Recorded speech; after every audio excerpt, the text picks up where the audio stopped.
Welcome back to my channel. So today we're going to be carving this little flower and we're going to be carving it on a coaster. I'll show you how I board this one in a little bit. But first we're going to be transferring this design to the little coaster. And I'm going to be doing this by first flipping it, putting it on my light board, and then tracing the lines using a 5B pencil. That's a soft pencil, so you don't want to use an H pencil, you want a B pencil. And the higher the number, the softer the pencil. So I'm just going to be tracing over all my lines on my light box. You can also use your window and just hold your design up against the window and trace it that way. And what this does is it's going to transfer the design to the board by pressing on the other side, and that way a little bit of the graphite is going to go onto the paint. And that way we can get our design to our board.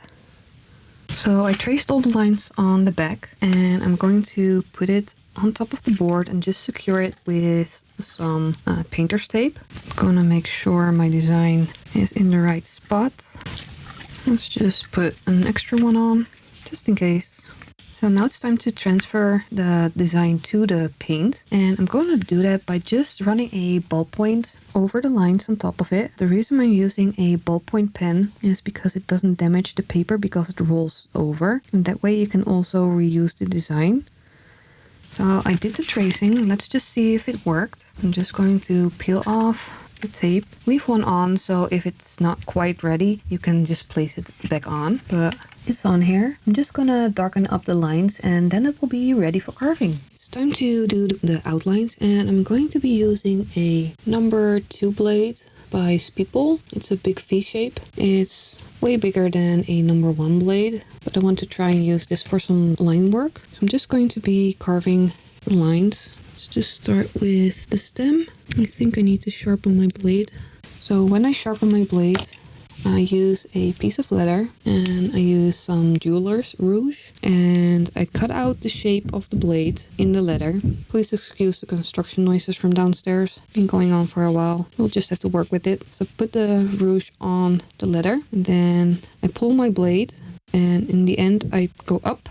So this is the outside. Now I cut the shape of the inside of the blade on the other side of the leather. I'm just going to add some of the rouge on there. I think it's just dried up polishing paste. And for this, I'm just going to pull it straight. And that way the inside of the blade gets polished. So now it should be quite sharp. So I'm just going to carve these outlines. The first lines are always the hardest because you're going to find out how much pressure you're going to be using. This paint has been drying for a while, so it's quite hard. So I keep my blade angled a little bit down. Keep your fingers away from the front. And I like to use my index finger to guide the blade a little bit. And I tend to look at, let me zoom in. Oop, a little bit too far. I tend to use this side of the blade to follow the line when I'm carving. And it's easier to do with the bigger blade than the smaller one. So on the other side, I'm just using the left side of the blade to follow the line. And I'll just continue doing that for the whole piece. So for the outlines of the leaves, I'm going to use my little modified blade. So this is a number 1 blade that I took some pliers to and just pushed the two sides together. Careful, your blade can break. This is the normal shape and this is the modified one. It's just a little bit narrower. And you can see straight away the difference between these marks and this. And that's why I changed my blade. You can keep doing everything with one blade. Normally I do that as well for the bigger pieces. But this is a coaster, a 10 by 10 centimeter coaster, so it's tiny. And I would recommend when you start carving, go a little bit bigger because that's going to be a lot easier to start out with. But I've been carving for about 2 years now, and I thought I'd like to do some smaller projects so I can show you a little bit more in a video that's not half an hour or 45 minutes long, because editing down a video that has almost 100 hours of carving in it takes a lot of time and a lot of work, and I really want to make a little bit more carving content for you. So that's why I've been doing some smaller projects that will be a lot more suitable for beginners. I always tend to carve towards a point. So I do one side and then I carve the other side. Again, this will be a lot easier if this would be bigger. You can see how small it is compared to my fingers. I'm just going to continue carving all of these lines. So I'm just going to use my number 1 blade on this. And I kind of think I made a mistake. I should have kept these lines dark instead of carving them. But what's done is done. So let's see if we can make it work by just going around them. I'm just gonna pick a side where I want to leave the top coat. I have to really think about this one. Let's just see how it looks. So these two are fine, but this I really have to think about. I think I'm going to take away this part.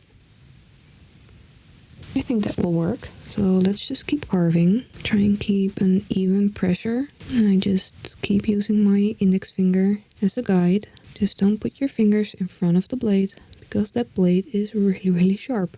It does come out of the paint sometimes, and you're pushing quite hard. So if that blade goes into your finger, it's going to hurt. Should just please be careful when you're trying this. It's a lot of fun, but just be mindful of what you're doing and where you're placing your fingers, and you should be fine. It's really cool to see the marbling showing up underneath the top coat. I really do like the effect the paint pouring gave me instead of the layering. So I tend to angle my number 1 blade a little bit. So instead of carving straight, I tilt it a little bit, and then when I need to make a straight line, I just move it the other way around again. But for these longer lines, I tilt it just slightly. So that's our first petal done. Let's do the rest.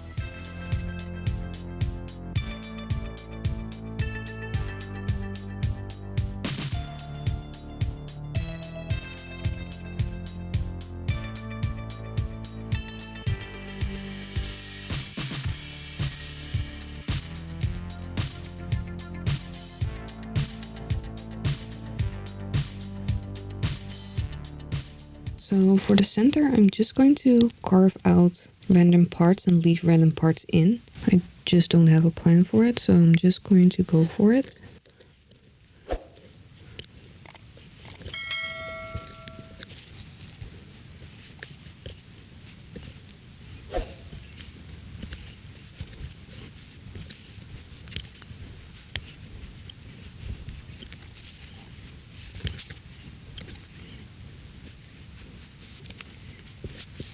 So I think that looks nice. And now it's time to move to the leaves. And I think I'm going to carve them from the outside in. I think that's going to be the best way to do this.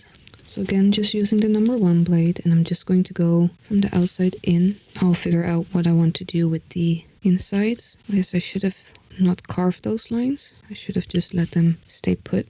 I think I still might be able to make it work.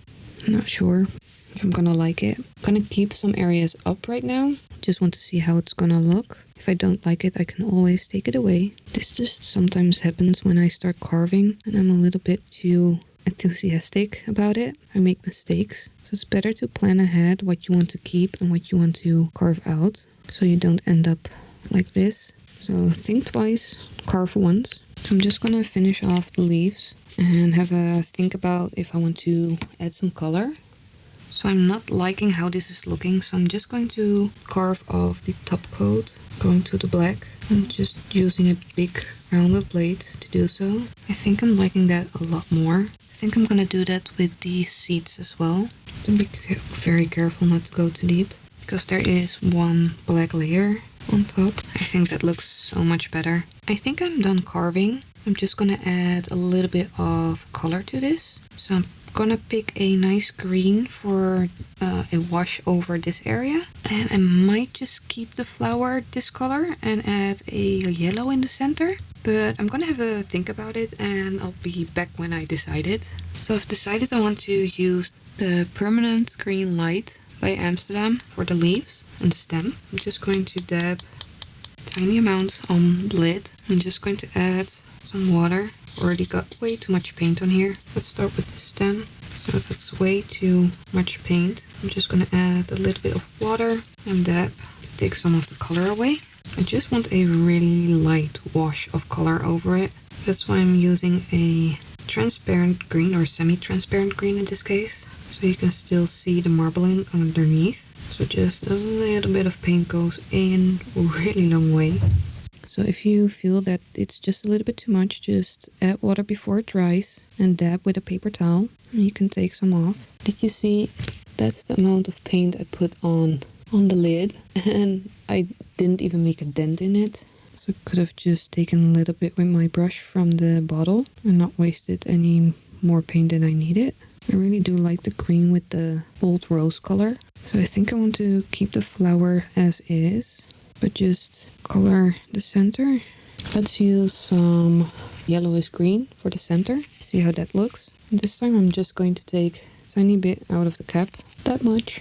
Add water. And I'm done. I really like how the flower looks with the marbling. So if you have any questions, just leave them down below in the comment section. I'll try to get to them as soon as I can. But thank you for watching, and I hope to see you in the next one. Bye everyone!